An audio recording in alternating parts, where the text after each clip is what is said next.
condolences, and we're with you all the way. It's a tough deal. That was a bad level 5. That was a bad group. That's as high as it gets. It's a bad grouping of tornadoes. Something that's something incredible power, the horrible, destructive power. America is continuing to make critical progress in our war against the virus. Over the weekend, the number of daily new infections remained flat, nationwide flat. The hospitalizations are slowing in hotspots like New York, New Jersey, Michigan, and Louisiana. This is clear evidence that our aggressive strategy to combat the virus is working and that Americans are following the guidelines. It's been incredible what they've done.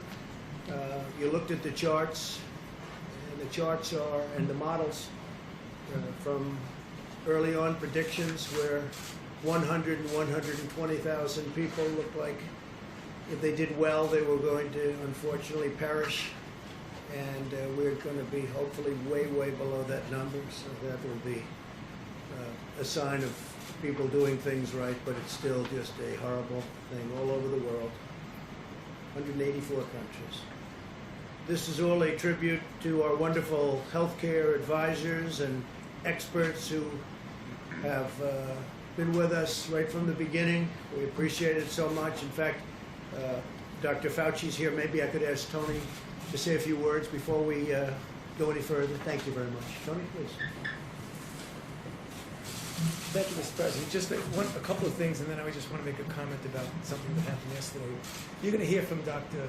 Birx soon about the numbers that we've been talking about, how things are starting to balance off. And I think the more as we go by each day, I think we're going to see, and again, I never like to get ahead of myself or of Dr. Birx, but it looks like even though we've had a really bad week last week, remember when I was speaking to you before, I was saying this was really a bad week.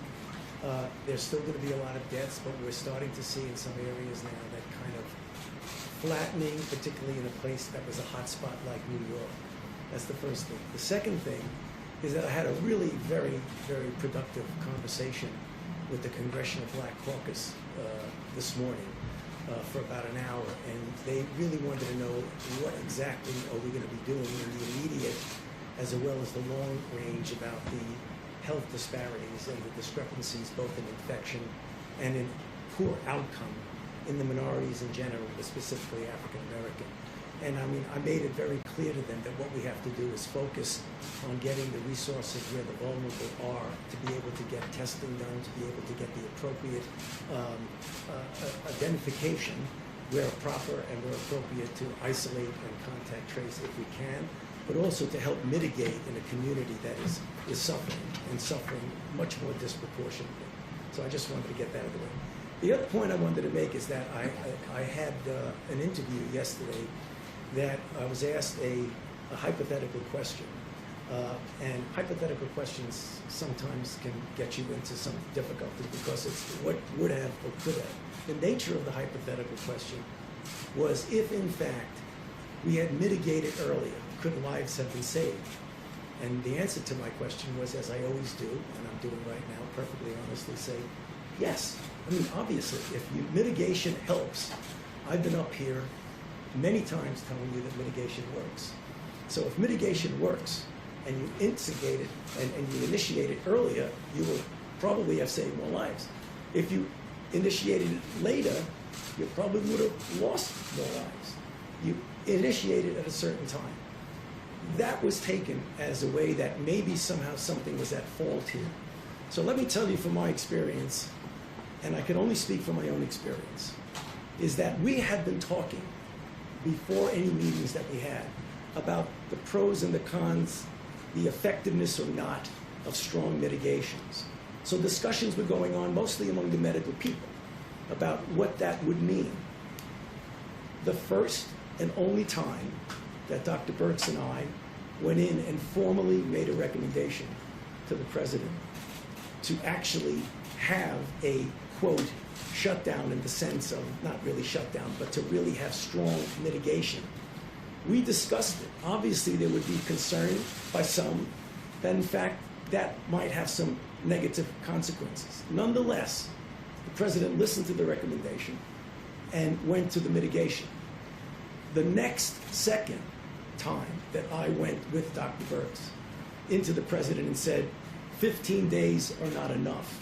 We need to go 30 days. Obviously, there were people who had a problem with that because of the potential secondary effects. Nonetheless, at that time, the president went with the health recommendations, and we extended it another 30 days.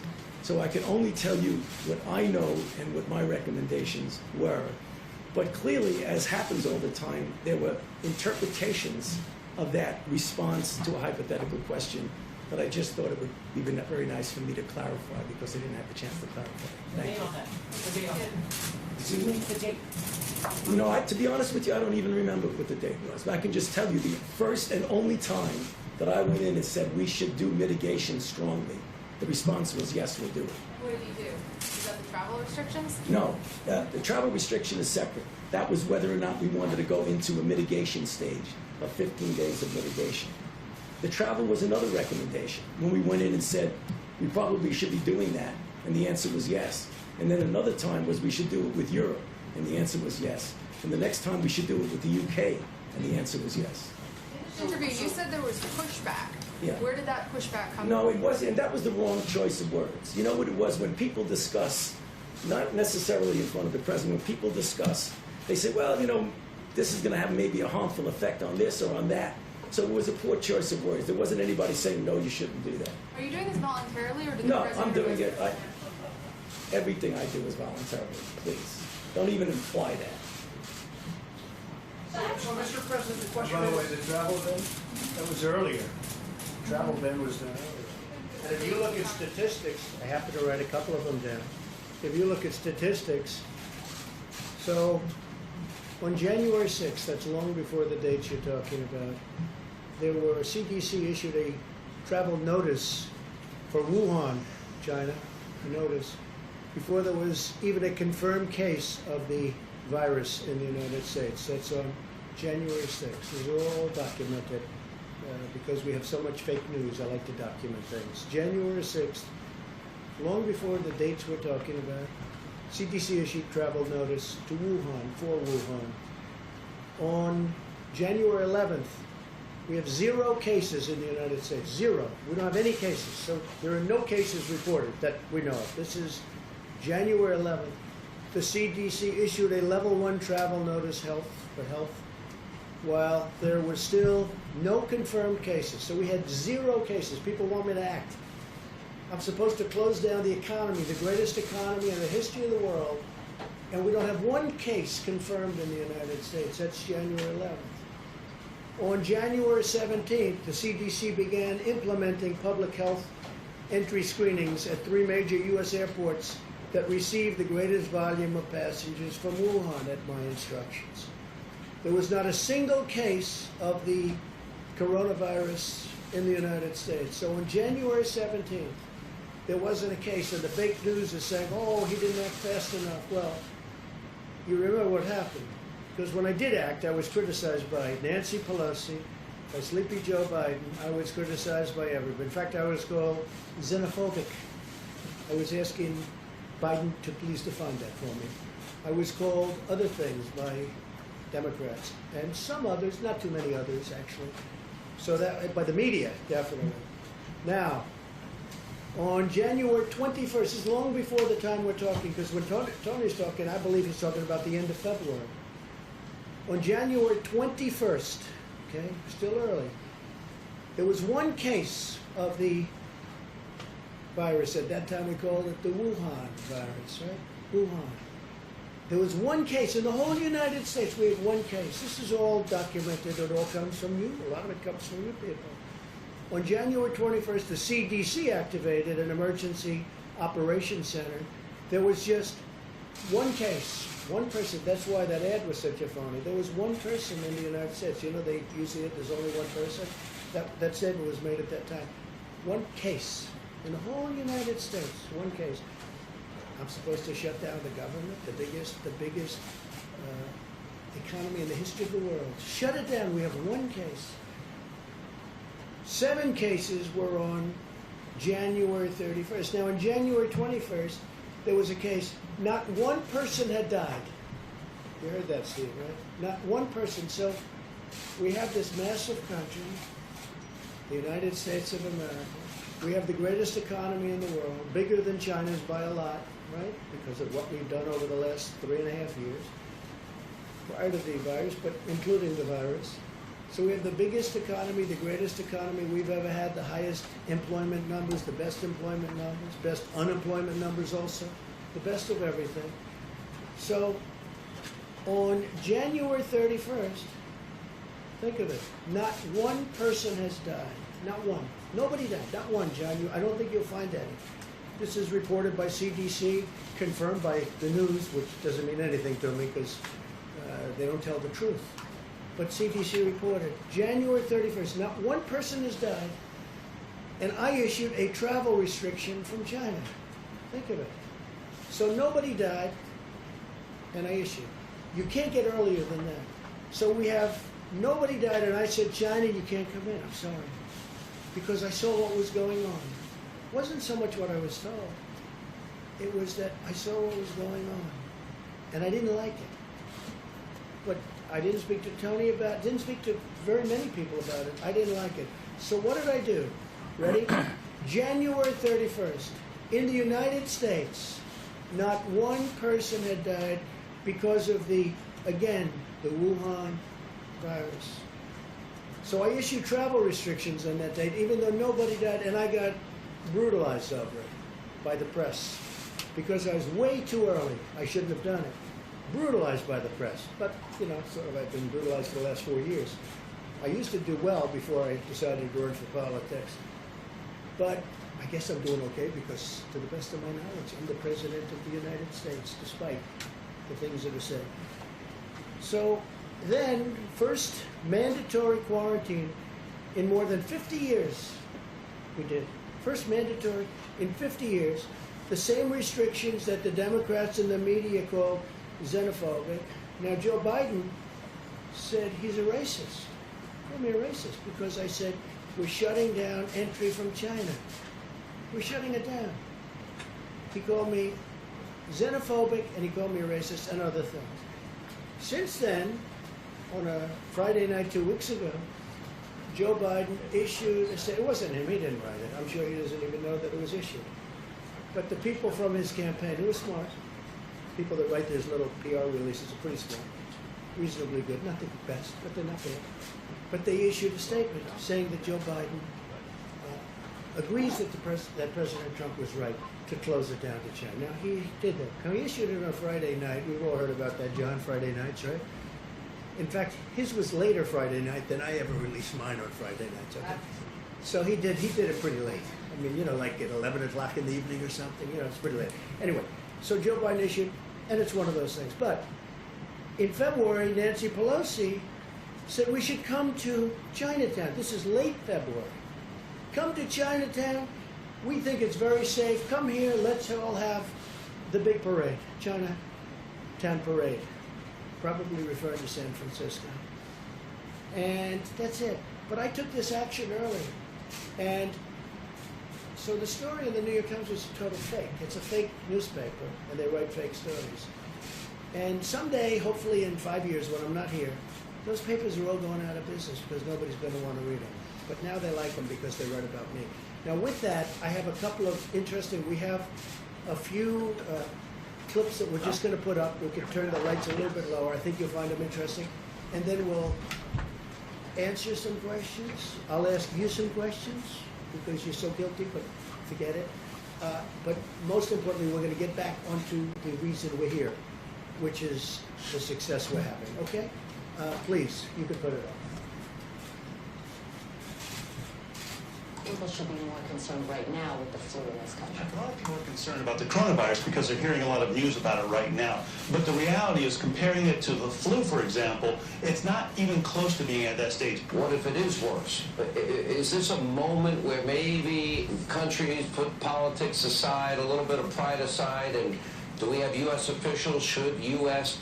professionals such as yourself get involved? How worried should Americans be about coronavirus? Coronavirus is not going to cause a major issue in the United States.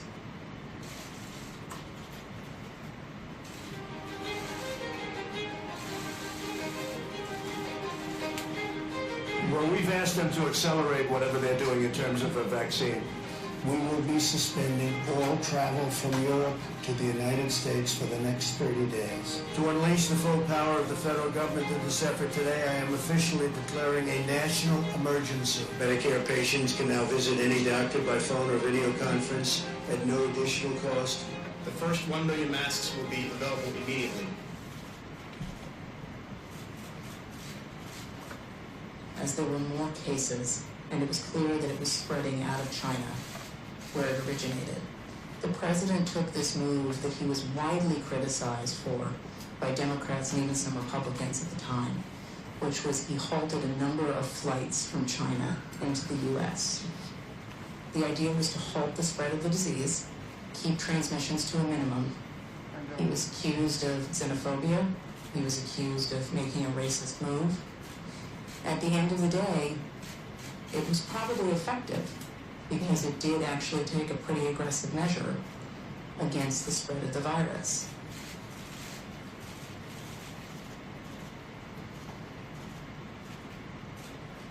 His team is on it. They've been responsive late at night, early in the morning, and they've thus far been doing everything that they can do, and I want to say thank you, and I want to say that I appreciate it. He returns calls, he reaches out, he's been proactive. We got that Mercy ship down here in Los Angeles. That was directed because he sent it down here. 2,000 medical units came to the state of California, these FMS, these field medical stations, and that's been very, very helpful. The president has been outstanding through all this. The vice president's been outstanding. Members of the coronavirus task force, very responsive. We had asked if we could have, New Jersey could have access to a piece of the beds that are on the U.S. NS Comfort, and the president came back, called me a few minutes before I walked in here to say indeed they would grant that to New Jersey. So that's a big step for us in addition to all the other capacity. That news is literally hot off the press, and I thank the president and vice president who are on the call together. President Trump approved Arizona's request for a presidential major disaster declaration. I want to thank the president for a quick turnaround. We requested this on a Wednesday, and we had approval by Saturday morning. And we are grateful to the administration for their continued support and responsiveness. Well, first of all, I want to thank the president and the vice president for doing a really good job of communicating with all the governors.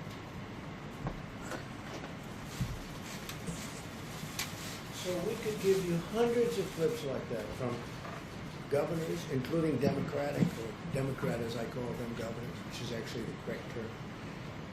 We could give you hundreds of clips just like that. We have them. We didn't want this to go on too long, but I just want to say it's, it's very sad when people write false stories like, in that case, I guess it was gotten mostly from the New York Times, which is a highly, if you had libel laws, they would have been out of business even before they'll end up going out of business. So it's too bad. But we could have given, you saw the statements, we have hundreds of statements, including from Democrats and Democrat governors. And if you look, they were all saying, we need ventilators, you don't hear ventilators anymore. They have all the ventilators they need, which we were right about. We said, you're asking for too many, you don't need that. And in all fairness, these two people right here, Dr. Birx, Dr. Fauci, they said, I don't think they need that many ventilators. I said, I agree. At one point, and I'm not knocking New York for this, but they were asking, you remember, 40,000 ventilators. And that's more than they have all over the country. And we got them a lot of ventilators, and nobody's complained. We got them, as you know, beautiful. We built hospital rooms all over the country. The governor of Louisiana, John Bel Edwards, was very nice. He said, you know what, you don't have to build a second hospital.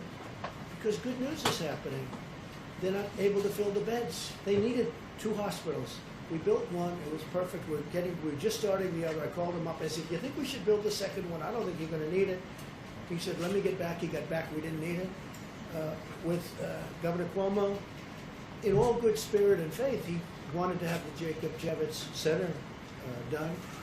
And we built 2,900 incredible beds, incredible.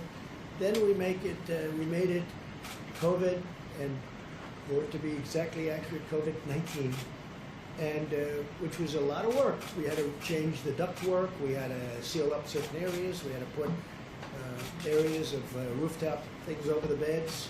We did a lot of work, and we had it, but they never really had too much use for it. And they called also, Mayor de Blasio, rightfully he called, he said, would it be possible to get more medical help? So now not only are we building facilities, they're asking us to help because they're unable to manage it. And we got him the help. We got Mayor de Blasio a lot of help. Then when the Javits Center wasn't used much, and then as you know, the Mercy, we took the Mercy and we took the Comfort, and we made them both Los Angeles and New York. We made them COVID adaptable, which was not easy to do. And we didn't get almost any people sent there. They didn't need them at the beginning because they didn't need it for anything but this, because there were fewer accidents, fewer motorcycles, fewer everything. And what we did was like an incredible job, but they didn't need them. It turned out they were there, but we were ready. You know the expression, they have an expression, ready, willing, and able. We were ready, willing, and able. What the Army Corps of Engineers did was a miracle. What FEMA did was a miracle. What the doctors did. So I got a call 2 days ago from the mayor of New York. He said, could you help us even more with medical personnel? And we sent, I think it was 448 doctors, nurses, and respiratory experts, real experts. And I got a call from the mayor, and he said, I want to tell you, incredible, these people are incredible. He said they lifted the spirits of the hospital workers from New York City like nothing I've ever seen. He was unbelievable what he said. It was really appreciated, and I let them know that. I let the military people. He said they went in there so brave, so incredible. They lifted the spirits of everybody. We did all of this work. But when you read the phony stories, nobody acknowledges this. And it doesn't have to be acknowledged from my standpoint, but it does have to be acknowledged from the great work that these doctors, nurses, the Army Corps of Engineers team, all these people, they've done this incredible job. And they shouldn't be abused, because if you take a look at what's happened, nobody's asking for ventilators, except outside of our country. Outside of our country, they're calling me, every country, they're calling me, so many countries, and I'm going to try and help them because we have thousands of ventilators being built. But nobody's asking for ventilators. Nobody's asking for beds because we built hospitals. I think we built 20,000 beds in a period of a couple of weeks. The job they've done is incredible. With all of that being said, I'm getting along very well with the governors. And if I wouldn't, Mike Pence had a call today with the governors, and it was like a 10. I said, how was it? He said it's a 10. He used one of my expressions, actually. But he said it was like a 10. And I'm sure you people were probably on the call, although you weren't supposed to be. But you were sitting in somebody's office listening to it, because every time we have these, and you would know that for weeks those calls have been very good. But there wasn't a raised voice. There wasn't even a statement of like, we think you should do this or that. I heard it was like just a perfect phone call. It might not be reported that way. They'll say, I thought that somebody maybe slightly raised, didn't even raise a voice. My only point of saying this, because I want to get back to why we're here. The press has not treated these incredible people who've done such a great job. They haven't treated them fairly. They're way off. We were way ahead of schedule. And remember this, because the Times story was a fake. But remember this, everything we did, I was criticized because I was too early. If I waited longer, it would have been, criticized. If I went way early, if I went 3 months earlier, I would have been criticized for being way too early. So with all of that being said, we understand it. I think I've educated a lot of people as to the press. And I would love to be able to say that we have a very honest press. Honestly, John, there'd be nothing I would be more proud of if the press would work. And I don't mind being criticized, but not when they're wrong. Not when people have done a great job. Yes? I've never seen a video like that played in this room. It looks a bit like a campaign ad. Who produced that video for you? That was done by a group in the office, and it was done we just put some clips together. I could give you, I'll bet you I have over 100 more clips, even better than them. They were just pieced together over the last 2 hours. okay. That was just, oh, we are far better than that. That's nothing compared to some of This them. was produced here in the White House. Yeah, by, this was done by Dan and a group of people, and they just put it together in a period of probably less than 2 hours. Why do you feel the need to do that? Because we're getting fake news, and I like to have it corrected. They're saying what a great job we're doing, and the media, these are the governors of California, governor of New Jersey, governor of New York. Look, in New York, we work very close with Andrew. In New York, ventilators were going to be a problem. They didn't have a problem. We got them tremendous numbers of thousands, but we got them tremendous number of ventilators. You don't hear ventilators are a problem. Beds were going to be a problem. I mean, I'm happy about it.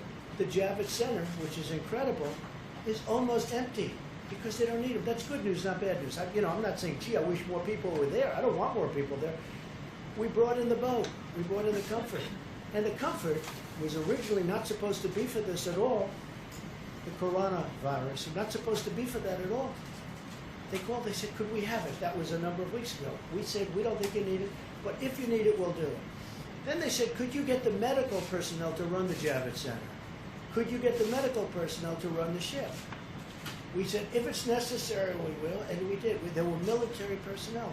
That's the ones that Mayor de Blasio was so great to in terms of his statements. I mean, I really appreciated his statements.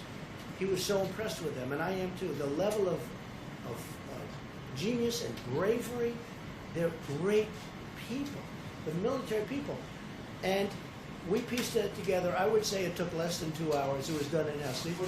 This was produced by government employees, by people here at the White House, this campaign style. I wouldn't video use the here. word produced. All they did was took some clips and they just ran them for you. And the reason they did is to keep you honest. Now, I don't think that's going to work. It's not going to have any impact. But just think of it. You heard the clips. You heard what I said. They said, I acted late on closing down the country. Some people wish we never closed it down. Now, if we didn't, we would have lost hundreds of thousands of people. You know, interestingly, so I'm against it. We did the right thing. Everything we did was right. If we would have closed any down... mistakes along the way here? You think everything you did was right? Well, look, governors should have had ventilators. They chose not to have them. We were able to get them ventilators. You haven't heard, other than, you know, there was a lot of panic, a lot of screaming. We want ventilators. They got the ventilators. You don't have that anymore. And the surge is supposed to be coming now. And if they do need ventilators, John, we've got almost 10,000 that are ready to rock. We have people standing with those ventilators right now. If you needed 2,000 in New York, which you don't, but if you did, we can have them here in less than 24 hours. We're ready to rock. This was a great military and beyond that operation. Let's get back to the regular. Well, should we get back to the regular? We could talk about this, but all I'm doing is this. I could have given you, like those are 4 or 5 clips that we just played here. I could have given you hundreds of people. I mean, Gavin was on television 2 days ago with one of your competitors, singing praise. He says, look, you know, the question was asked in a negative way. He said, look, I know what you want to say, but what me to say, but he's doing really good. It's hard for me to say that. In fact, it's impossible for me to say. Gavin Newsom, the governor of California. I have many clips from I have some clips from Anthony that I didn't want to put up, which were really good. I think Anthony would be the first one to say, when I closed the country to China, when I closed the China ban, whatever you want to call it, Anthony said I saved a lot of lives by doing that. I mean, am I correct? I don't want to put words in Anthony's mouth, by the way, and I like him. Today I walk in, I hear I'm going to fire him. I'm not firing him. I think he's a wonderful guy. Tweet something that said fire Fauci. Why did you fire Fauci? I retweeted somebody. I don't know. They said fire. Doesn't matter. Did you notice that when you retweeted it? Yeah, I noticed everything. So you retweeted it even though it said time to fire No, Fauci? no, that's somebody's opinion. All that is So his you opinion. read it and you elevated No, it. I was told about that. I said, I'm not firing. In fact, if you ask your friends in the office, in the public relations office, I was immediately called upon that. And I said, no, I like him. I think he's terrific. Because this was a person's view. Not everybody's happy with Anthony. Not everybody's happy with everybody. But I will tell you, we have done a job the likes of which nobody's ever done. The mobilization, getting of equipment, all of the things we've done. Nobody's ever done a job like this. We have 50 governors and territories, by the way. People don't ever mention that. We have territories. We have 50 governors and territories. And many of those governors are Democrats. And they can't find anything to complain about.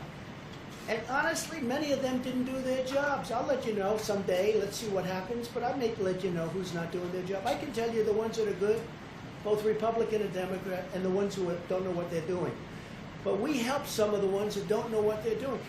They should have had their own stockpiles. And now if they want, we can build them stockpiles of ventilators. The hardest thing is a ventilator because it's expensive. It takes a while to get. We got them, and nobody believed we did.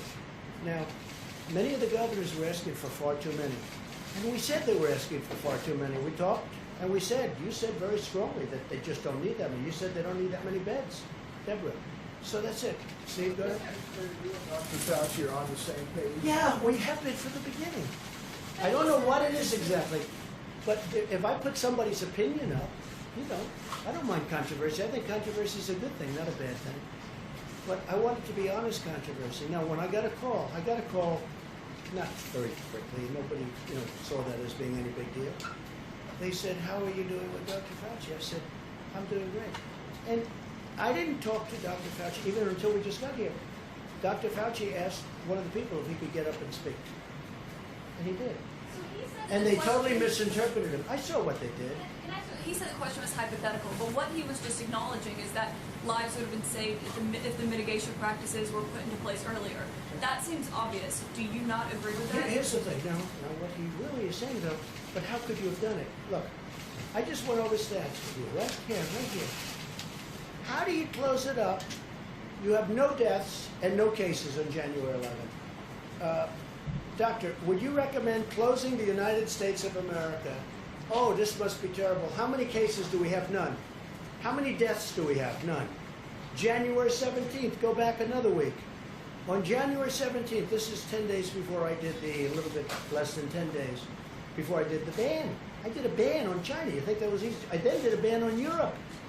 And a lot of people said that was an incredible thing to do because you look at Spain, and by the way, we're doing very well because when you look at all of those flat graphs and you add it all up, the United States is very low, and per capita we're very low. We're doing very well.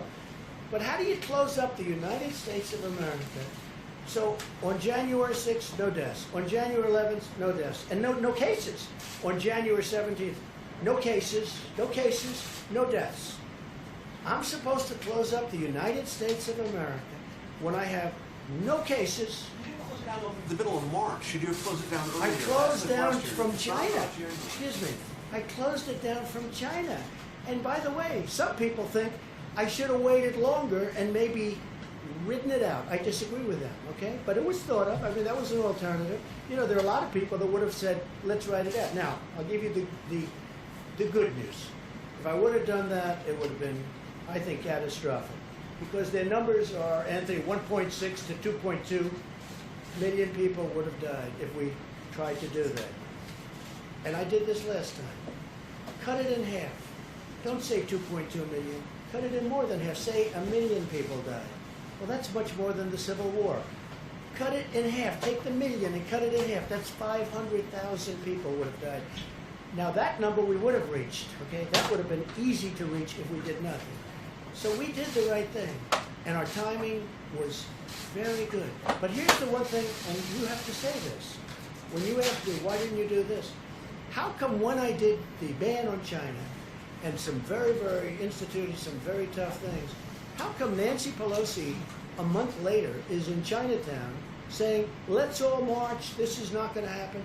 How come we have many of the experts from CNN and many other networks, if you call CNN a network, I don't personally, but we have CNN, we have many other places, and they're all saying, he doesn't need to do it. He doesn't need to do it. All I'm saying is this. How do you close down the greatest economy in the history of the world when on January 17th you have no cases and no death? When on January 21st you have one case and no death. One case. Think of that. Now, we're supposed to close down the country, but here's what happened.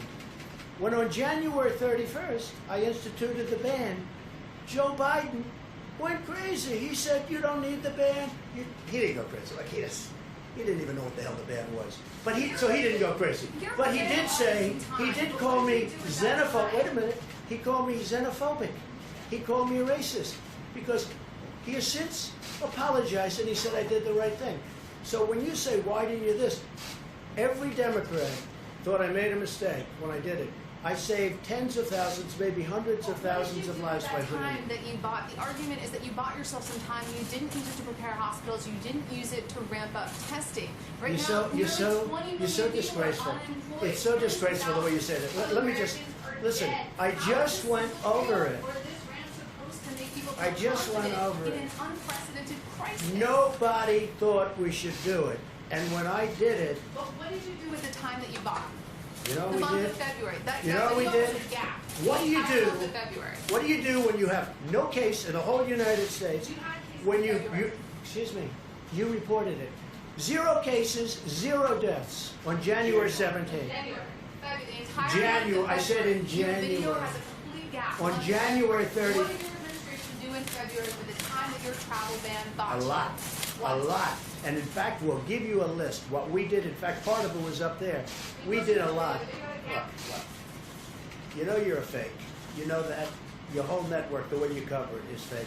And most of you, and not all of you, but the people are wise to you. That's why you have a lower approval rating than you've ever had before, times probably 3.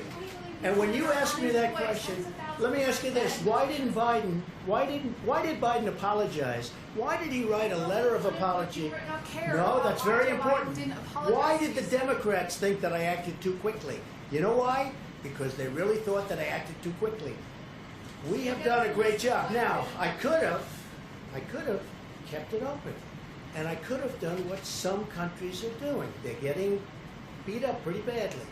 I could have kept it open.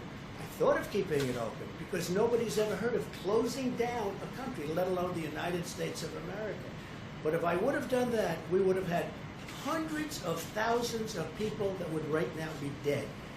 We've done this right, and we really have done this right. The problem is the press doesn't cover it the way it should be. Go ahead. One more question, Steve. Go ahead. There's a debate over what authority you have to order the country reopened. What authority do you have? Well, I have the ultimate authority, but we're going to get into that in a minute. We're going to just finish this up. We're going to tell you about other things that we've done right. But I will say this. Had we said, let's just keep going and let's not do a closing, whether it's 2.2 that they at one point predicted as an outside or 1.6 at a lower number, you cut it all the way down to 6 or 7 or 800,000, take just a fraction of the number that could have happened, it literally would have been more than the Civil War. It would have been a disaster.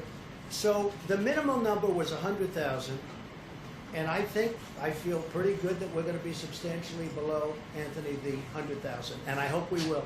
All right, so today, the Department of Health and Human Services is announcing 5 new contracts to procure large numbers of additional ventilators under the Defense Production Act, which we used a lot, by the way, which you didn't like to talk about, in addition to the 1,300 we received today. We received today 1,300 additional ventilators. Now, we're probably not going to need them, but we can add that to our stockpile, which is very big, and we can move it around should the surge take place and should it be a very substantial surge. We're ready to rock. The contracts are with General Electric, Hillrom, Medtronic, ResMed, and Vyaire, combined with the DPA contracts that we announced last week with General Motors and Philips, and 2 other contracts with Hamilton and Zoll. We're adding 6,190 ventilators to the strategic national stockpile, of which we have a lot already, thousands, close to 10,000. But this will be added by May 8th, another 29,000 by the end of May, and more than 120,000 total we will have by the end of the year. Now, we're going to help other countries. We're going to help states if they need it. We may help some states stockpile. You know, they're supposed to buy their own stockpile. They have state stockpiles. They're supposed to be using that. And unfortunately, most of the states weren't there, and a lot of people didn't want to talk about it, but they weren't there. We will talk about it at the right time if you want to. I at this point, I'm more focused on getting past this nightmare of epidemic or a pandemic, anything you want to call it. We got to get past it. No one who's needed a ventilator has not gotten a ventilator. Think of that. You know, you heard all about ventilators, we need ventilators, because they didn't have them, because the state should have had them. No one who has needed a ventilator has not gotten a ventilator. No one who has needed a hospital bed has been denied a hospital bed. That's not even really our responsibility. Now, if we can help, we're going to do it, but that's where the Army Corps of Engineers did such a great job. We built over 20,000 beds. In fact, we built thousands more than we've actually needed to be safe. We wanted to be safe, and they rose to this incredible occasion. I mean, we built more beds than we thought. We thought in Louisiana we were going heavy. And again, when I called the governor, I said, maybe we shouldn't build that second hospital because we don't want to build it if you don't need it. He called back, he said, I don't think we're going to need it. They had 1,000 rooms, 1,000 beds, and they used a lot of them, but they didn't need the other one, so we stopped it because we don't want to waste. But we're prepared to build thousands more should we need it. I don't think we're going to need it because it looks like we're plateauing and maybe even in many cases coming down. In addition, we've ordered a total of 60 mobile contamination systems. So the decontamination system from Bethel in Ohio is an incredible thing because it takes the masks and up to 20 times you can decontaminate a mask. And I've been asking from the beginning, why can't we sterilize and sanitize these masks? And it turned out we can. And there was a great company in Ohio. They sent us some great equipment, and they're doing that now. And now we're going to have more than 33 million N95 masks per week. Will be cleaned, decontaminated, and it'll be great. It's something that, frankly, I think people should have thought of a long time ago. 5 more flights landed today as part of the Project Airbridge, our massive airlift operation to bring personal protective equipment into the United States, which has now delivered nearly 500,000 N95 masks, 370 million gloves, 25 million surgical masks, and 4.9 million gowns. So we have millions of gowns, gloves, masks, all surgical equipment coming in should the states need it. Now the states are supposed to be buying their own stuff, but should they need it, we are ready to give them because we're building up our stockpile again like crazy. Remember, and you saw the stories, I inherited this administration, Mike, myself, the whole administration, we inherited a stockpile where the cupboards were bare. There was nothing. And I say it, and I'll say it again, just like we didn't have ammunition, we didn't have medical supplies, we didn't have ventilators, we didn't have a lot of things that should have been had, and you can read your own stories on that because you know what happened. They didn't want to spend the money, but we did. To date, we've facilitated the supply of more than 38 million N95 masks nationwide. This week, we'll be sending 2 million N95 masks to the Commonwealth of Pennsylvania. The Vice President will go into more detail. He's got great detail on that, and I think it's a pretty amazing story. We have a lot of masks already in stock, and we have more coming. We're further expanding hospital surge capacity in key areas of the opening, and we have a portion of certain VA hospitals and non-veteran coronavirus patients, including at the East Orange, New Jersey Medical Center, as well as facilities in Manhattan and Brooklyn. They're ready, they're able, they're beautiful. Hopefully we won't need too many of them because, frankly, we built everything that the governors wanted, and in many cases it's too much. We told them it was too much, but we wanted to err on the side of caution. The United States has now conducted nearly 3 million tests for the virus. 3 million, the most of any nation. We are performing approximately 115,000 tests every single day, and our rate of testing is especially high in areas hardest hit by the virus. If you look, and that's really, and it's hit some areas, the virus very, very hard. For example, per capita testing in New York is higher than the rest of the world. The NIH, CDC, and FDA are also currently validating several antibody tests that will allow us to determine whether someone has already had the virus and potentially become immune to infection. We're looking at that. The antibody tests are going to be very interesting over the next short while. A lot of things are being developed as we speak. In the race to develop effective treatments, the drug company Gilead announced that its drug, remdesivir, has shown promising results, very promising, in compassionate use settings. In addition, the FDA has just granted emergency use authorization for a device that removes certain proteins from the bloodstream, possibly preventing a patient's immune system from overreacting to the virus and damaging vital organs, which is a big problem. Furthermore, over the last 7 days, my administration has deployed roughly 28 million doses of hydroxychloroquine chloroquine from our national stockpile. We have millions of doses that we bought, and many people are using it all over the country. And just recently, a friend of mine told me he got better because of the use of that drug. So who knows? And you combine it with Z-Pak, you combine it with zinc, depending on your doctor's recommendation, and it's having some very good results, I'll tell you. I think if anybody recommended it other than me, it would be used all over the place, to be honest with you. I think the fact that I recommended it, I probably set it back a lot. But it's a lot of good things are happening with it, a lot of good tests. Scientists are also pursuing a blood therapy known as convalescent plasma. Convalescent plasma. This therapy uses antibodies from the blood of recovered patients to treat those who are sick. And this is something that actually is a very old procedure, but it's done in a very modern way. During this difficult time, we're also working to ensure that the 2020 census is completed safely and accuracy. We may be asking for an extension because obviously they can't be doing very much right now. They wouldn't even be allowed to do it. So the census, we're going to be asking for a delay, a major delay. I think, how can you possibly be knocking on doors for a long period of time now?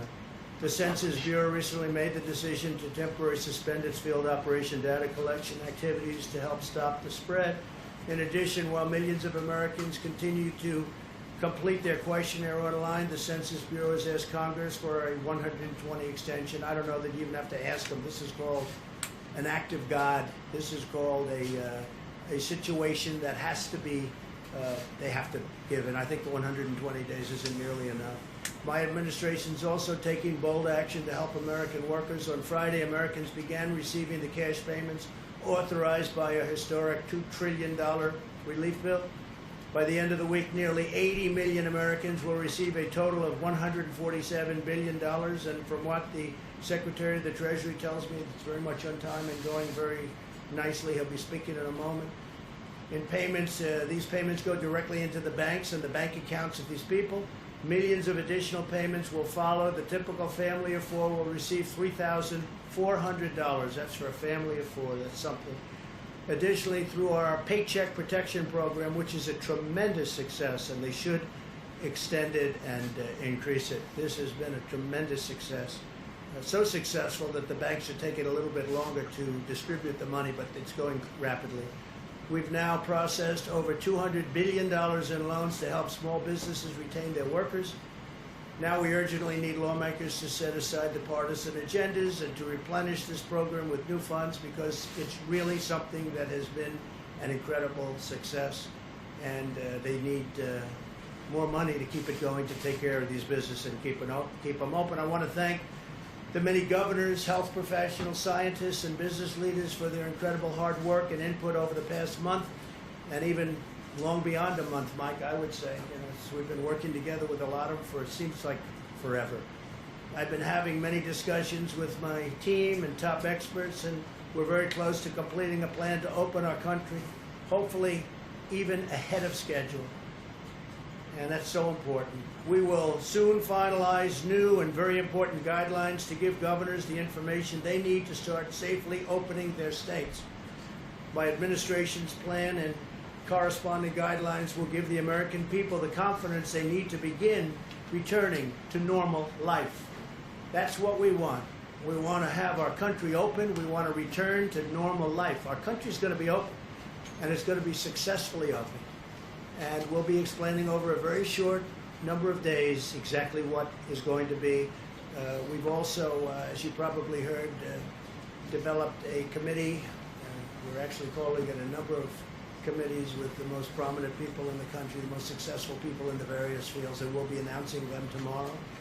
This weekend, the United States also helped facilitate an unprecedented agreement among the 23 nations of OPEC+. That's OPEC plus additional energy-producing nations, representing many of the world's largest oil-producing countries, to stabilize oil markets. And we have, in fact, and I think you've seen a big stabilization over the last couple of days. Together, countries around the world will cut oil production by approximately 20 million barrels. People are saying 10 million, but we think that the number that they'll actually hit is going to be closer to 20 million barrels a day, and that will help a lot with saving jobs all over Texas and Oklahoma and North Dakota and many of other of our big energy states. This historic action will help nearly 11 million American workers who are supported by the U.S. oil and gas industry.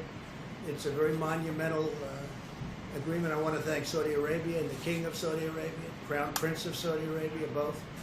I want to thank President Putin of Russia, and I want to thank a very good friend of mine, a man who's become a friend of mine. The President of Mexico showed great flexibility, President Lopez Obrador. He showed great flexibility and tremendous intelligence doing what he did. It was not that easy for him, and I want to thank Mexico and the President. This is a very historic deal, very historic, so we'll see how it all goes. In this time and challenge, and we are certainly in a time probably like we haven't been in many, many decades. We are strengthened and sustained by the bonds of love and loyalty that unite all Americans. I'm so proud of the American people. Everywhere you look, you see the patriotism of our people shining through, and the courage of our doctors and nurses on the front lines, in the dedication of our food supply workers, and in the commitment of every citizen to achieving victory over the virus. That's what's going to happen. It's going to happen sooner than people think, and we're going to be smart about it, very, very smart about it. We're going to be safe about it. We're going to be listening also to the great doctors and medical professionals.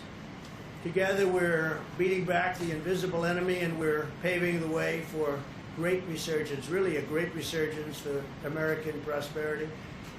Our country wants to go back. They want to go back to work. They're going to go back safely, and that's what we want.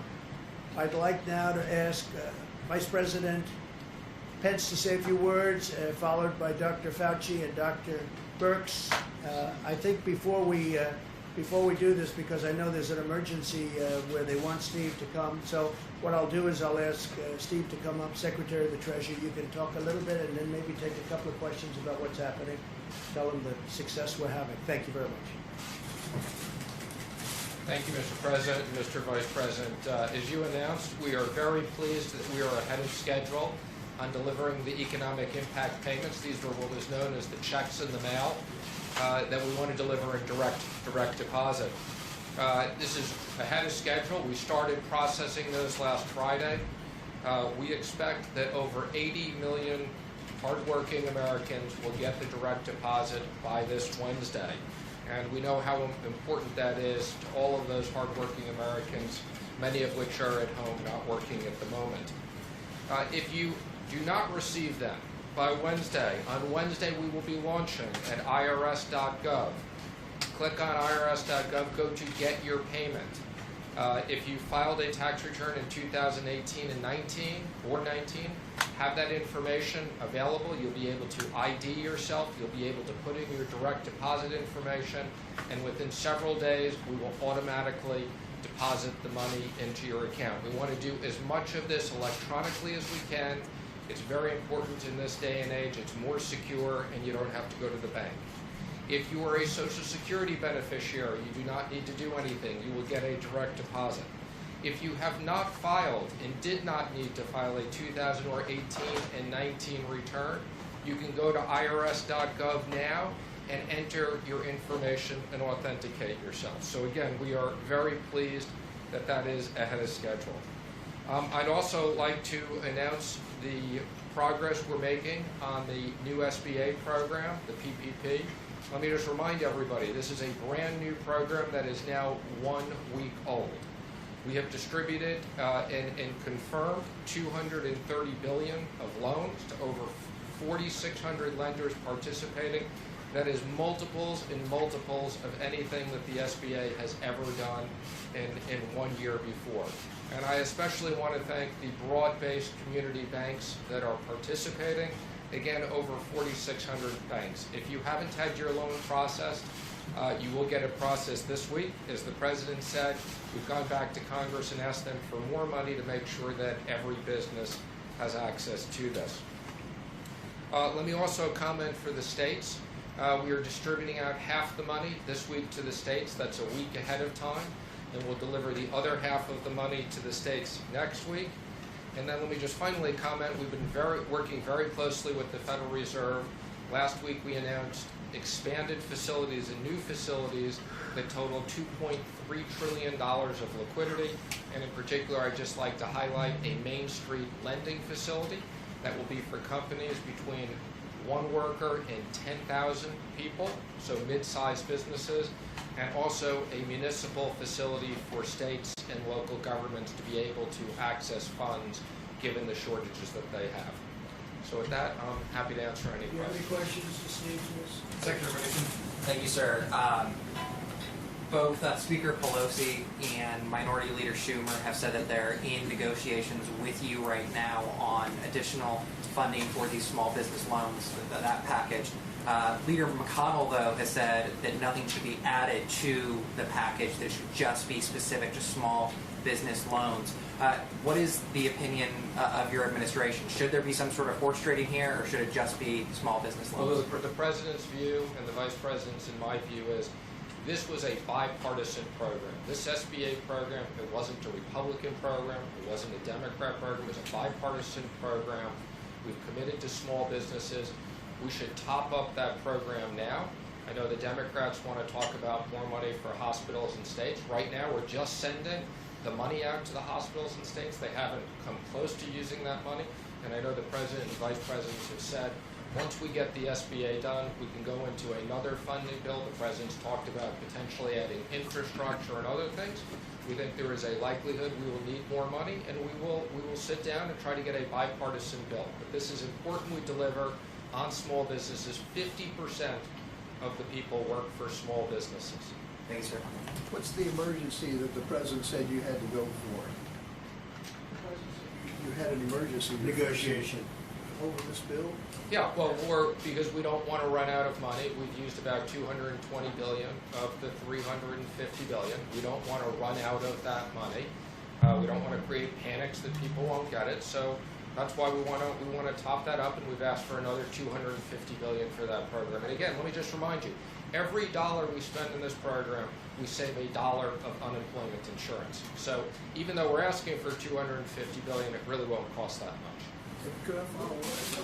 Do you have concerns about lifting the guidelines too soon? I mean, what's the economic impact? I understand the economic argument for getting people back to work, obviously, but what's the economic risk of lifting them too early and seeing there's been a spike in cases Well, again? of course, there's economic risks in both directions. We reviewed with the President today a very broad list of over 100 business people that are going to help advise the President on what needs to be done to reopen the economy. We want to make sure, and again, the combination of economic impact payments, small business payments, enhanced unemployment insurance, the President made very clear we want to make sure that hardworking Americans have liquidity while we wait to reopen the government. So do you believe the government should be reopened, or the country, excuse me, should be reopened on May 1? I've had discussions with the President. I know he's considering it, and I believe he's going to make a decision later in the week. Everything has to be safe. What is your advice to the President? My advice is as soon as it's ready to open, and based upon the medical professionals, and again, we're working very closely with the President and outside business leaders to develop a plan. I just wonder, I'd like to ask Mr. President, what you think, if you could sketch for us what reopening the economy looks like. Do you think it's going to be everything open, or do you think... We'll be doing that over the next few days because we'll probably be making a statement about that and exactly what it looks like.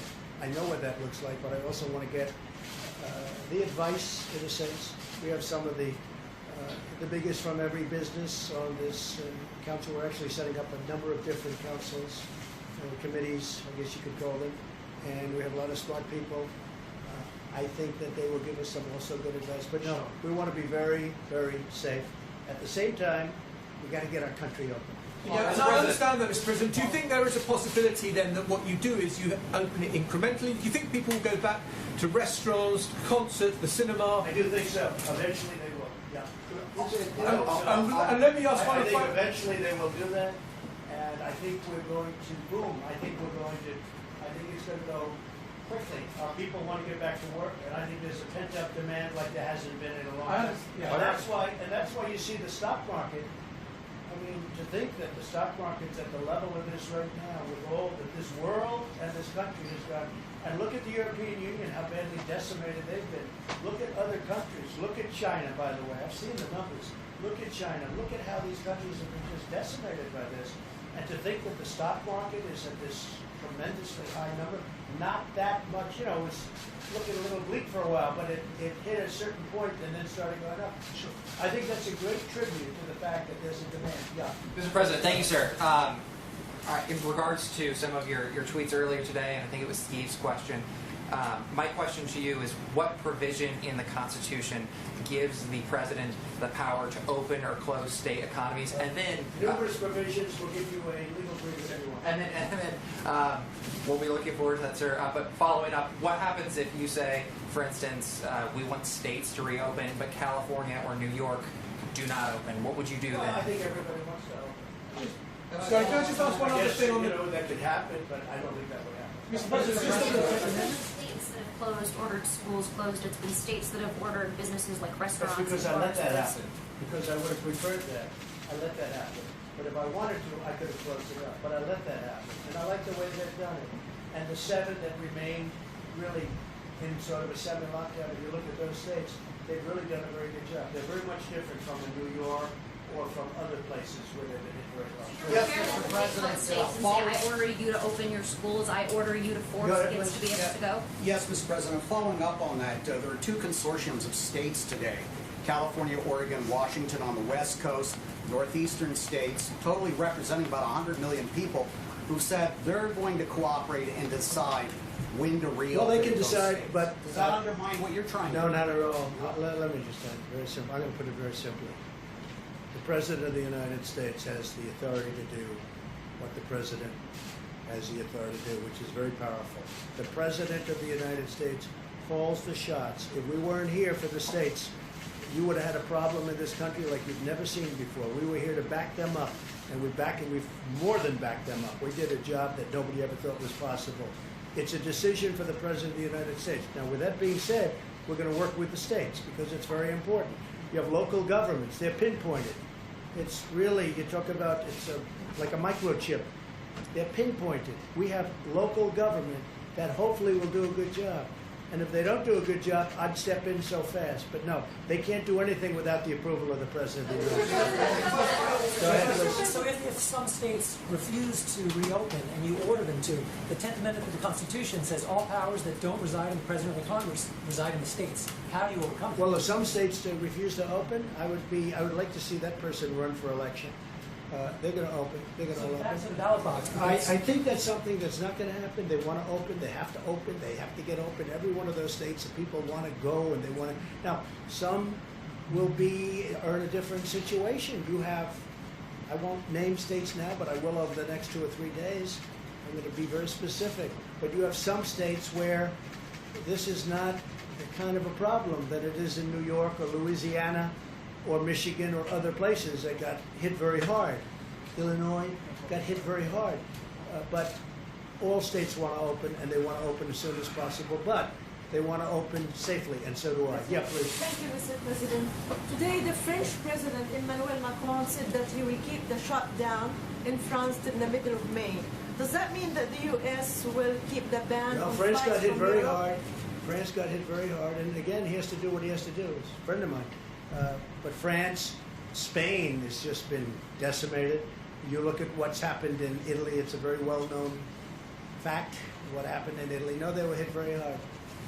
Question for Secretary Mnuchin. Has everybody that you would like to have, the 100 business people on the Economic Council, have they all been invited already? Have they all agreed? They haven't been invited yet. We just reviewed the names with the President today. And are they from all sectors? Yes, there's verticals, so every single area of the economy we want it to be represented.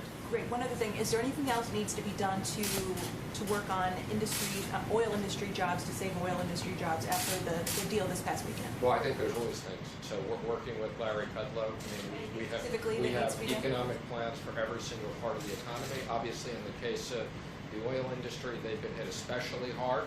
because you've had both the supply issue and you've had the demand issue. Have you figured out the bailout money for the airlines, what the allocations for the airlines? So I'm pleased to say we've worked very hard. I think, as you probably have seen, we put out a press release that we have now had discussions with almost all the airlines. I've personally had discussions with all the major airline CEOs.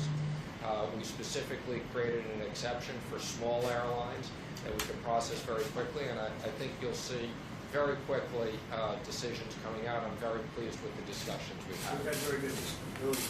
Mr. Secretary, Yes. do you foresee a need for a phase 4 stimulus versus Steve, I just want to say we have had in lieu of discussions. that? Wait, excuse me 1 second. We've had very good discussions with the airlines. Very good discussions. Is it possible to reopen the economy on May the 1st? I don't want to say that. You'll be hearing over the next few days. Let me just Do you comment. still Let me answer see a your need for a question. phase 4, this push in lieu of another stimulus? Okay, so again, let me just comment. I mean, Congress on a bipartisan basis approved an unprecedented amount of money to help American workers and American business because it was no fault of their own that business was closed down. We have been very diligently executing on that. You know, everybody said it was going to take months to get people money. We are executing very quickly. We created a whole new SBA program in a week. Our job right now is to execute the $2.3 billion, which we can add several $1 trillion with the Fed. The one area we are particularly concerned about is the small business program. Quite frankly, it's even more incredibly popular and successful than we anticipated. So the president wants to be very clear we have money for that. And once we get done with that, we will review with the president. If there is more money that needs to be to support this economy, to support hardworking Americans, we will work with Congress to get that And done. Steve, do you want to talk about phase 4? So phase 4, the president has talked about infrastructure for a long period of time. We've talked about, to the extent that the hospitals need more money because of the medical issues, we'll monitor that. We want to make sure there are incentives for restaurants, entertainment, people to get back to those types of things. So we'll be looking at very specifically provisions to stimulate parts of the economy. Some of them may be money issues, some of them may be regulatory issues. Mr. President, just to clarify your understanding of your authority vis-a-vis governors, just to be very specific. For instance, if a governor issued a stay-at-home When you order, say my authority, the president's authority, Right. not my- because it's not me. This is, when somebody's the president of the United States, the authority is total. And that's the way it's got to be. it's total. Your authority is total. It's total. It's Your total. authority And the is governors total. know that. So if a The governors know if a that. Now, you have a governor couple of issued a bands of, stay-at-home order, excuse me, could you just- excuse me. Could You have a couple, could you rescind that order? you have a couple of bands of Democrat governors, but they will agree to What if it was it. They a will agree to Republican it. But the authority of the President of the United States having to do with the subject we're talking about is total. And Mr. Vice President, do you agree with that? yeah, please, go ahead. The President's authority One of is the total? things you Go one of ahead, the things please. one of the things you spoke, we saw in your video about was the travel ban from Europe. As part of reopening America, do you want to reopen the borders so that people from Europe, from the UK, At the right time. how soon do Yeah, you very think we good are? question, actually. Well, I'm going to have to take a look. I wouldn't say Italy's doing great right now, and I wouldn't say Spain's doing great right now. And we just heard that France is extending its stay inside order, right? They've extended it. I just see that, and I think for a short period of time. But no, when they're back, we want to do it very quickly. But we want to make sure everything's good. No, right now we have a very strong ban. We're going to keep it that way until they heal. Weeks, months? What would you? Well, I can't tell you that. I have to see how they do it. I mean, France just went for another 2 days, for another 2 weeks. We have to see, John. So Dr. Fauci said that you took his advice on the question of mitigation. He made the recommendation, you accepted it, you put it in place. As you make this next decision, which Well, I'm as not you have sure said, who, John. I'm not sure who really gave me advice on the ban. I think I took my own advice on the ban. The social distancing I'm talking about, the shutting down, Okay. not of travel, but of activity. So my question is, as you make this next decision, which you have said may be the most difficult or important decision of your presidency, will you assure the American people that you will again take the advice of the doctors, of Dr. Fauci, of Dr. Birx? Will you take the advice of the health experts before you I do will, that? and many other people also. But I will absolutely take their advice. Well, would you go against that? Would you go against their recommendation if they say you need another 15 or 30 I don't days? think it would be likely because I think we're not very far from being on the same page. Please. Yes, Mr. President, one thing that Governor Cuomo said today is that states do not have the capacity to do mass COVID-19 testing ahead of a reopening. Well, they have to do it. Look, He they're says he supposed to can't be doing purchase it. the diagnostic tests or equipment and needs federal help.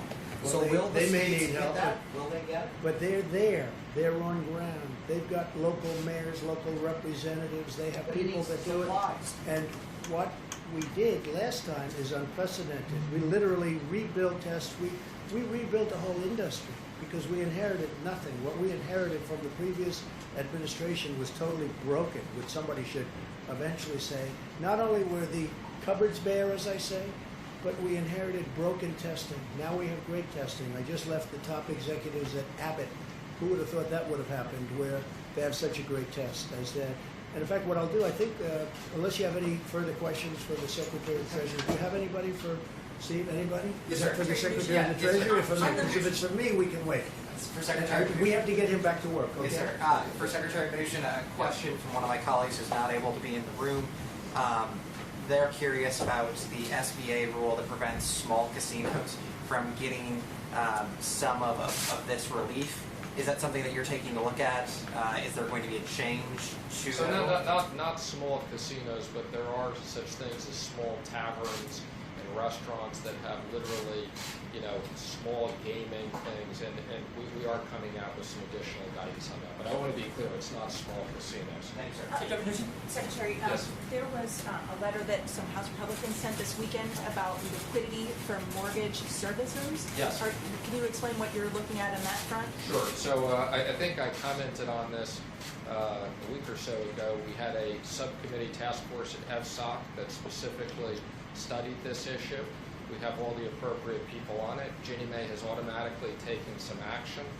We've had conversations with the FHFA as to what they're going to do for Fannie and Freddie, and we've said that to the extent they need certain authorities from the Treasury, we will accommodate that. So we're very aware of the issue. Quite frankly, we've been studying this issue way before COVID and had concerns about some of these non-bank servicers not being well capitalized. But we're going to make sure that the market functions properly.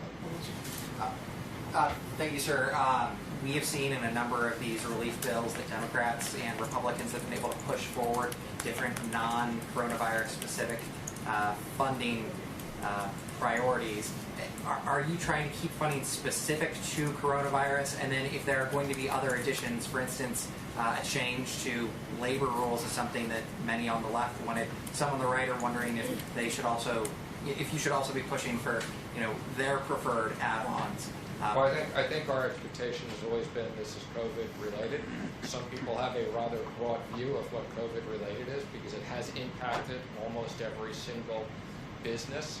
I think the President has talked about the Kennedy Center, which is a good institution. Obviously, that was not the major priority of the bill, but they were hit with COVID related. But no, the President has instructed we want to be very specific in the next bill. It's COVID related items. Well, we didn't want to do the Kennedy Center, just so you understand. That was done, the Democrats wanted it in. We didn't want that. But they wanted it in, and we had to agree in order to get something done for the workers.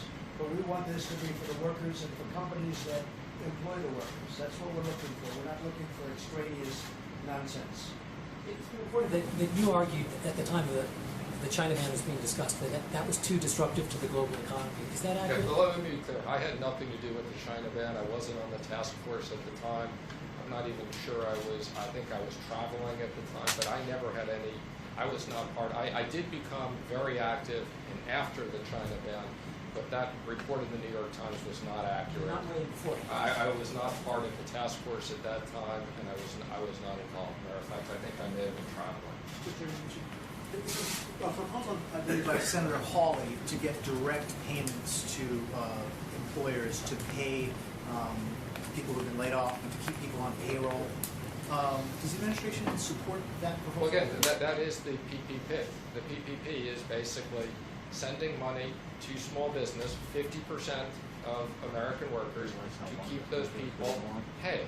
And it's the most efficient way. Every dollar, as I said, we do through that, it's one less dollar of unemployment. And more importantly, we want those people to be associated with the business, so as soon as the president is ready to open up the economy, those businesses are together. We don't want those businesses to fall apart. That's why this is such a successful program. But are you talking about unemployment? You're talking about the unemployment. Sending it indirectly to the states. We would have preferred that it was sent directly to the people. The Democrats wanted it to be sent through the unemployment system, and I talked to you about it. We have 40-year-old equipment in many of those systems. They're run by the state. But I'm hearing they're getting the money out anyway. So some of them are, and some of the states aren't, and we encourage. We're working with the states to try to update their computers, but it's a long haul. Okay. Thank you. Thank you, Mr. President. Phase 4, Steve. Phase 4. Come on, Steve. A quick question about something you just said. You said when someone is president of the United States, their authority is total. That is not true. Who Okay, told you know that? what we're going to do? We're going to write up papers on this. It's not going to be necessary because the governors need us one way or the other, because ultimately it comes with the federal government. That being said, we're getting along very well with the governors, and I feel very certain that there won't be a problem. Yeah, please, go ahead. Has any governor agreed that you have the authority to decide when their state I haven't opens asked back up? anybody because But I no don't. one has You know why? Because I don't have to. Go ahead, please. But who told you the president has the total authority? Enough, please. You mentioned the vice president has called the governors today.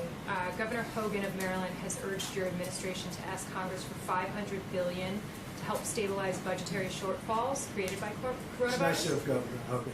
Very much. We appreciate Governor Hogan's statement. Governor Cuomo said the CARES Act ignored state government Cuomo. revenue shortfalls. Do you support that request? And Mr. Which Vice one? President, What did you say? he said the CARES Act ignored the budgetary shortfalls. Well, they're looking at things in phase 4 where they have, where they talk about states, and they're also talking about hospitals. They're talking about states who have been battered, and they're also talking about hospitals, and we're certainly willing to look at that. Will you urge Congress on their behalf? We'll see what we all come back with, but they are talking about states, and they're talking about hospitals. OEN. Thank you, Mr. President. Governor of Michigan, Gretchen Whitmer, has on Thursday signed an executive order banning the sale of non-essential goods. If other states The sale of what? non-essential goods, she has banned the sale of non-essential goods. Many are calling this draconian, unconstitutional. As president, do you think that if other states were to follow her example in the coming weeks, that the federal government should intervene? Well, I don't think that's going to happen. I think it's very extreme, but she's doing it, and I think it's going to be over a long way before we have to start thinking about it too much. It is strong. It's a very strong position to take. But they're making a lot of progress in Michigan, so let's see how it all works. What is the status of the funding for the World Health Organization? We're going to be talking about that very soon. I'm getting a full report. I'm not happy with the World Health Organization. Not happy with the World Trade Organization either. We've been ripped off by everybody, and we have, this country, for so many years, has been ripped off by everybody, whether it's a World Health or World Trade. And they're like, I call them the Bobsey twins. They look at our country. For years and years, we had people that did nothing about it. We're doing a lot about it. So we'll have a report, and we're also talking about the World Trade Organization. But we've made a lot of progress there. We're now winning cases for the first time because they know I'll leave if we don't get treated fairly. This country, our country, was at a point where we rarely, if ever, won the lawsuits within the World Trade Organization. But now we're winning a lot of them because they know I'm not playing games. We will pull out if we have to. We just won a $7 billion lawsuit, which was very nice. Do you expect a decision this week on cutting funding for the WHO? Yeah, I would say by the end of the week I'm going to make a decision on that. Right now there's a lot of things happening. China? Why are there no consequences for China for the misinformation How do you know that there they are no share? consequences? We've been asked today. How do you know there are no consequences? What are the consequences, Mr. President? I wouldn't tell you. China will find out. Why would I tell you? People are concerned that they stonewall. No, you started off by saying, why are there no misinformation. consequences? In your response, why are there no How do consequences you for know China? there are no consequences? you You're going to and you find said- out. you said I that wouldn't you tell you. tried. You'd probably be the last person on earth I'd tell. There Go were ahead. consequences. Yeah, please. Actually, this is a question for Mr. Vice President. Do you agree with the President's statement and his understanding of federalism that his power is total, like in the way that he described it? Is there anything you'd like to add or any context you'd like to add to the way he was discussing that? I support the President's leadership under the National Emergency Declaration that he signed. We're standing before you today for the first time in American history. In all 50 states have issued emergency declarations, and the territories. This is an unprecedented time in the life of the nation.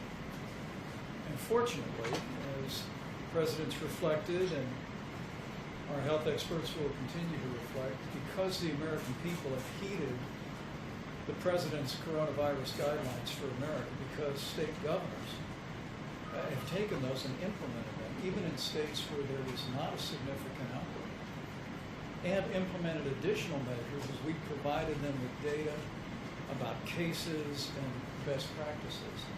We're making real progress as a country. It sounds like you But think make his no power is a mistake little about more it. circumscribed than total. Well, make no mistake about it. In the long history of this country, the authority of the President of the United States during national emergencies is unquestionably plenary. And you can look back through times of war and other national emergencies. And as the President said, we'll happily brief that. But in the days ahead, what the President has charged us to do is to work with our health experts. We're going to bring together an extraordinary group of American business leaders, the Council of the President. And then working with the CDC, we're going to produce new guidelines based upon the data for every state and territory in this nation. We're going to give them guidance, and as the President's indicated, we'll continue to respect the leadership and partnership that we forge with every governor in America. But this is an unprecedented time. But I have to tell you, when you look at the fact, despite the heartbreaking loss of more than 22,000 Americans, when you look at the fact of what the health experts told us this could be, I think I only can feel a sense of gratitude to the American people, gratitude to the extraordinary team that has counseled this president, the steps that President Trump has taken, the policies that governors have implemented all across America. I mean, we were discussing today at the task force that when you look at the European Union as a whole, they have nearly 3 times the mortality rate the United States of America has today. And that is a tribute to our extraordinary healthcare workers, their dedication, their tireless work. But it's also a tribute to the fact that the American people put into practice the mitigation efforts that the President counseled the nation to do on the advice of our best scientists now more than a month ago. And our hospitals were not overwhelmed, and are not overwhelmed at this hour. And I have to tell you, standing here today, I couldn't be more proud to stand alongside this President and to be a part of this team that has served the American people during this challenging hour. And I just say to you, every American looking on, as we see the numbers leveling and maybe even beginning to go down, I just encourage you to keep doing what you're doing, because of the sacrifices that Americans and American families have made through these mitigation efforts. You're saving lives and you're seeing our nation through this time. Sir, did the states tell you, you've been talking to the governors quite a bit, did those coalitions of states on the West Coast and in the Northeast, did they tell you what they were going to be announcing before they announced it? Governor Phil Murphy and the Governor of Connecticut expressed today that they were going to be speaking on and discussing on a regional basis what their recommendations would be. And we assured them today. We assured them today on our conference call with, I think, 48 governors that were with us today for the better part of an hour and a half. We told them that what the President would be producing is directed to be produced are additional guidelines for the states certified by the CDC that would inform those governors and local communities and mayors about the best way forward based on the unique circumstances that those states and those communities are facing. I think what's clear is the American people have seen the experience in Washington State, where this really all began for us. and in California, and now the extraordinary challenges in the greater New York City area, including New Jersey and Connecticut, challenges in New Orleans and Louisiana and Detroit, still Chicago, parts of Houston, but they're also seeing that in each one of those cases, the mitigation efforts are truly working. And so we'll work with those states, and in some cases it'll make perfect sense for them to work together on a regional basis. But the president will be. I'm sorry, I didn't hear your question. Can you tell us? Did they let you know? I didn't hear. And we would like to have their cooperation. We would like to have their cooperation. They will cooperate perfectly. Watch. Let me just affirm what the president said. We heard it again today, in what I think was our 9th conference call with governors. I think every American would be proud to see the partnership that this president has forged with governors across the country. I mean, it is an extraordinary statement, and you'll see some data when Admiral Polacek gets up in just a few moments. But the flow of resources from around the world that we've moved into areas that face challenges, and this president has directed us to ensure that every state has what they need when they need it. And the spirit that I heard again from Republicans and Democrat governors today was reflective of that partnership. And as we move forward to the president's goal of reopening America, we expect the same kind of partnership in the interest of the nation. Go ahead. You need a new face mask. Sir, if you can hear me through the mask, barely.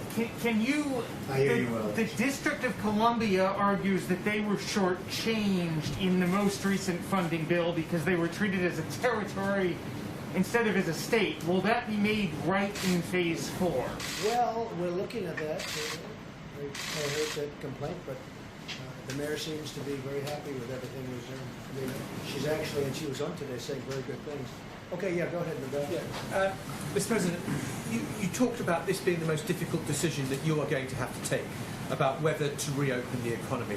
I wonder how much it weighs on your mind the thought that if there is a second wave, you've reopened the economy and you might have to shut things down again. It does, and I hope that won't happen. I certainly hope that won't happen, but it does weigh on my mind. Okay, in the back, go ahead. Yeah. Go ahead. Mr. President? Go ahead. Thank you. A question for one of my colleagues who wasn't able to be here. China deployed an aircraft carrier into the South China Sea this weekend amid claims by Chinese state media that COVID has reduced U.S. military readiness in the region. What kind of responses are you thinking of? Will you have a response to this action? China has their own difficulties. We have a relationship with China that we're not happy with certain things that happened over the last period of time, as you know. We're very explicit on that, but we know all about that. And no, China is, we've seen what they did. We've seen many other things that they've done, both pro and con, and we'll be just fine. After something earlier where you said that you were putting together the economic task force and that you thought that the recommendations were happening earlier than expected, did you mean to suggest that it could be before May 1st that you start recommending? I don't want to say that, but we're going to be putting out guidelines and recommendations fairly quickly, in a few days. Rolling out that it would be before? I'm not going to say, but look, certain states are doing very well. Certain parts of the country are doing very well. They're doing really very well. So we're going to be putting out recommendations and guidelines very soon, Steve. Would your guidelines be, would they fit each area, or would they be a uniform set? You're going to see, I don't want to tell you now, but right now we have a very strong indication that we know pretty much, we have some good ideas. I also do want to get, we'll have video conference or at least a conference call with a lot of very good people having to do with certain fields, whether it's energy or whether it's entertainment and restaurants, et cetera, et cetera. We have to get people back into restaurants. We have to do what we have to do, whether it's deductibility or not. We'll see, but it should be deductibility. You'll get them back so fast. I mean, they used to have deductibility. The restaurant business, it was one of the hot businesses, and then they ended it a long time ago, many years ago, but we may need that to get people back into the restaurants. Please. Yeah, Michelle Obama today got behind mail-in voting nationwide as a possible solution to what's going on in the states. She said it shouldn't be a partisan issue. Have your advisors told you that could save lives? Have you? Well, absentee ballot, are you talking about? Yeah, but on a massive scale because of the coronavirus. Well, I don't know what she did. I mean, I didn't see that. When did that happen today? Yeah, today she's part of. That's a nonpartisan group. I wish her a lot of luck. On Abbott Labs, you said you had a long. Yes, Mr. President. There's a little bit of confusion about your phone calls yesterday with President Putin. The Kremlin is saying that you discussed current issues of ensuring strategic security. That wasn't referred to in the White House readout. Can you enlighten us? We discussed many things. We did discuss China. We discussed many different things, but it was primarily a call on the oil, as you can imagine. And they were very helpful in getting a stabilization price, a stabilization of the number of barrels. I think the number is going to be closer to 20, maybe 15, but closer to 20 than it is going to be to 10. And I think it was a very important call. I also spoke with the King of Saudi Arabia, and that was a very important call. And the bottom line is OPEC Plus. It's called OPEC Plus because there are other states, also other nations. We came to a very good agreement. Please. Go ahead. What was the part about strategic security? Was that? I would say mostly we were talking about China. We were talking about their borders. And we were talking about our borders a little bit, our borders with Mexico, because as you know, Mexico was a big part of the deal. And Mexico, really, it was very complex from the standpoint of Mexico. It was not an easy deal for Mexico, and the president, we appreciated a certain amount of flexibility. But we talked about borders, we talked about China, talked about Mexico. Strategic security sounds more like arms. I mean, we did talk about the arms. Yes, we did. That was a very important part of the call, actually. Yeah, good point. Please. So on Abbott Labs, you said testing is going great. We know that these machines have been sent to some of the governors, but some of them are saying they don't have the materials to actually conduct. Well, they have the to get the material. You know, the governors have to get the material. Now, if they can't get it, they're going to see us. I'm talking about the local governments. I'm talking about governors have to get the material. Now, they have machines. In fact, we're going to go into. I asked Mike to go into it as soon as I leave. They have very powerful machines that they don't know they even have. I'm not talking about Abbott. I'm talking about the governors. They have machines that are used for this. You know what I'm referring to? Very big, very powerful machines where in a certain state's case, they're only using 10% of their capacity and they didn't know it. That happens to be Illinois. John, please. Real quick, these 15-minute tests that you sent out, these new ones that you had in the Rose Garden, they say, including Governor Sununu in New Hampshire, that they don't have the cartridges to actually conduct the test. So when will they get those cartridges? What do you think the answer is? Rapidly increasing the numbers. Rapidly increases, well, pretty quickly. They can do 50,000 a day. Well, you have other machines where they can really work. And a lot of the states have the big machines that can do a lot. They didn't even know they had them. They didn't even know that they had them. And Mike is going to be talking about that. Remember you mentioned several weeks ago the Google was putting together that website where they would handle the driving testing. Google and Apple. Have you given up Google on and Apple? have you moved past that? A lot of people don't like it from the standpoint of constitutional rights. I mean, a lot of people don't like it, and some people think it's great. No, they are working on that, as I understand. A testing website. Remember you said a Yeah, no, I know website that. for Google, and it's only operating in I think 5 counties in California right now. No, Google's looking at it, but Google is also working with Apple on looking at something. We have the greatest companies in the world looking at things that in a year from now, everything that we're looking at now is going to be obsolete. That's how good it is. We have things happening that are unbelievable. I saw a presentation today that I can't talk about yet, but it's incredible. Plus, I think they're doing, Tony, I think they're doing very well in the vaccines. They're working hard on the vaccines, and I think you'll have an answer for vaccines. I believe that there's some great things coming out with respect to that. Now, you need a testing period, but you can have some great things. Please. Sir, on the contact tracing that Google and Apple are doing, so different subject on the contact. No, this is the Google and Apple. I don't know if it's a partnership or what, but they're working on some. They're working on more than one element. They're working on a couple of different things. Google and Apple. Google is also working on something, as you know, having to do with testing. I believe they're doing that in a singular fashion. So my question is not about the drive-through testing website, not that. Okay. On Google and Apple's contact tracing, that they want to, they've got this process now where they can put, contact tracing on your phone. If you opt in, you can be alerted if you've been in contact with someone with coronavirus. How do you feel about that? Well, it's an amazing thing, but a lot of people have some very big constitutional problems with it. You know that. It's an amazing thing. And it would be, actually, as you know, other countries are thinking about using something similar, but not as good. Which other countries are thinking about something I similar? hear Singapore is. Singapore had a little bit of a setback because they had a break, but they'll take care of it. I know the folks in Singapore, they're doing a great job, and they're going to put it back very quickly. But Singapore and other countries are looking at other things, and some countries are doing other things. Would you prefer that Americans use some Well, other I don't want to get system? into that because we have a whole constitutional thing. We have more of a constitutional problem than a mechanical problem. But we will be making a determination on that. That's something we're going to be discussing with a lot of people over the next 4 weeks. That would be a very accurate way of doing it, but a lot of people have a problem with it. Yeah, please. Go ahead. A testing question, maybe for Dr. Fauci as well. Can you talk about where the antibody test is and how quickly Well, it's that moving will- along. I think I can speak because I have to leave. Moving along quickly, moving along well. It's a test that's been going along for many, many years, except now we have very modern, very incredible versions of it. But that's moving along. The antibody test, moving along very well. Okay, any more COVID-19? COVID-19. What soldier on the Theodore Roosevelt has died? Have you determined the status of Captain Crozier, the former? Well, that's going through the Navy, as I understand it. The Navy is going to be making decisions on all of that. And they had a break-in. I don't think the ship should have been stopping in Vietnam when you have a pandemic, to be honest with you. I don't think the captain should have been writing letters. He's not Ernest Hemingway, as I said before, and he should have been writing letters. And I don't know who gave the orders to stop in Vietnam, but they stopped in Vietnam, and all of a sudden they get on, and now you have over 500 sailors and people on the ship that are affected. I don't know whose idea that was, but that wasn't such a good idea in the middle of a pandemic. Yes, please. I have a question John, go Just ahead. one last on this question of constitutionality. I'm just wondering what changed your view, because Nothing changed it. No, I know exactly what you're going to say. Nothing changed it. The fact that I want to rely on states, or maybe will, or maybe have, and the fact that we've got, that's one thing. The fact that I don't want to use the power is another thing. Look. From the standpoint of the Constitution, Yes, Constitution. you thought it should be up to the governors. Constitutionally.